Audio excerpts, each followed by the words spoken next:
আশেপাশে কাক পক্ষীও দেখা যায় না, এহেনেই মুখটা ফেলাই দিয়ে। ও মাসি, ও কিটা? এরকম ফাঁকা জায়গা মেয়ে ছেলে, ওটা মানুষ না পেতনি, দেই তো।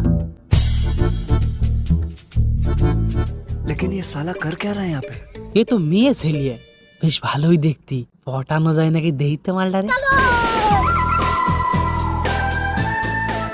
এই যে রূপসী, শুনছো? তোমাকে দেখে আমি পছন্দ করে ফেলেছি, আমি তোমাকে বিয়ে করতে চাই। আরে এ তো দেখি বুবা, কথা করতে পারে না। কিন্তু বুবা বলে অসহায় মেয়েটারে আমি ছেড়ে চলে যাব না, আমি ওর কথা হয়ে দাঁড়াবো। अच्छा আচ্ছা, তুমি তো এমনি কথা করতে পারো না, এমনি গুতো কথা খালি আওয়াজ বের করতে পারো তো? মাইটা মনে ডাকতেছে। খা তুই ভুষো পাত।